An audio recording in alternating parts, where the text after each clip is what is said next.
Galing ka sa isang very successful na show, yung magandang dilag. And dito, ano ang makikitang bago sa iyo? Ano ang pagkakaiba sa ginawa mo dito sa ginawa mo sa magandang dilag? Mas inayos na Herlin muna po. Kasi ang dami ko pong natutunan sa magandang dilag na dito ko po mas itinama lahat ng pagkakamali ko doon. Kasi syempre bilang baguhan po, talagang inaral ko po yung karakter ng bawat isa. Alam po natin magkaiba sila. Pero yung puso po, talagang meron pa rin po na kagaya ng magandang dilag. At saka dito po sa Binibining Marikit, mas pinalight po siya compare sa magandang dilag. Pero ito pong pagiging light na to, pero ang bigat niyang dalhin. So, yung light ba yung story, Mang? Pero alam mong may bigat.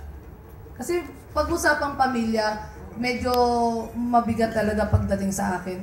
So, ang makikita nyo na pinagkaiba, yung mas may puso.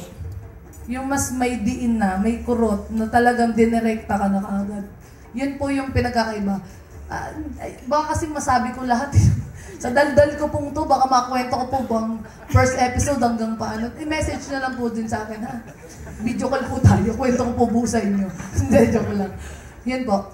And base dun sa mga sinabi mo, sa tingin mo, Herlin, ano magiging factors para maging mas successful or kasing successful ng magandang dilag ang Binibining Marikit? Ayun nga po yung sinasabi ko, parang mas may pressure po sa akin yung ngayon, yung Binibining Marikit, kasi parang baka nakachamba lang po ako ng magandang dilag, baka sinwerte, naka-jackpot lang ako noon, o baka, ang dami ko pong baka sa sarili ko na nagda-doubt po ako na kaya ko ba to? Na tatanggapin po ba ulit ako ng mga tao?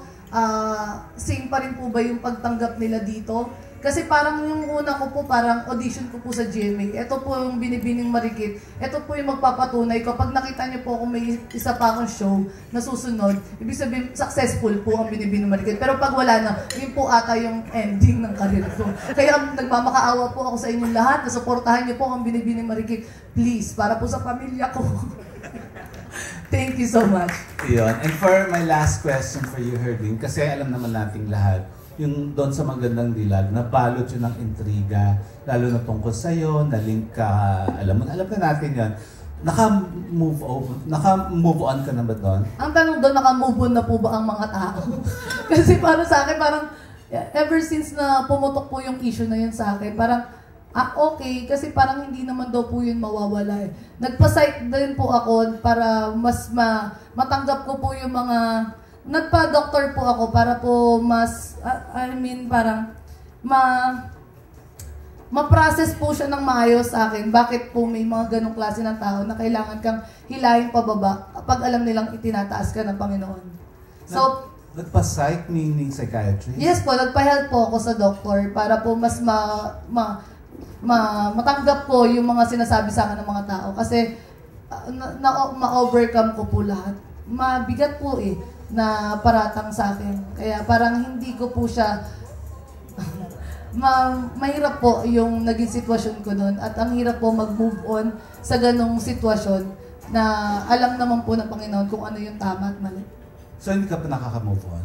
Naka-move on na nga po ako. Totally? Oo. Okay. Pero ngayon dito sa Binibining... sorry.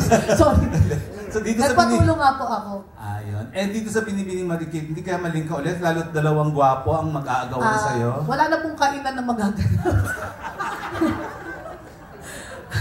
Hindi kasi parang yun na rin naman yung pinupunto natin dito. Ba't di pa natin sabihin? Kasi dalawa silang napakagwapo pag-aagawan ka. Ay, ipapasa ko daw po kay Mamang. Hindi po. Kasi hindi mo po talaga may iwasan na ma-in love talaga sa ka-partner. Okay. Kaya parang ayoko po magsalita ng tapos. Pero ayoko din po maulit yung trauma na binigay po sa akin nung last co-actor ko. Na parang ang bigat na hindi ako naipagtanggol. So, na walang boses na nagsalita. Pero dito po sa Binibining Marikit, nakikita ko naman po sa kanilang dalawa na with or without issue, ipagtatanggol po nila ako. Dahil sobrang gentleman po nitong dalawang tao na to. At sobrang blessed ko po at sila po yung kapartner ko. Ayun. Thank you, Herlin. Thank and you so much po. congratulations sa inyong lahat.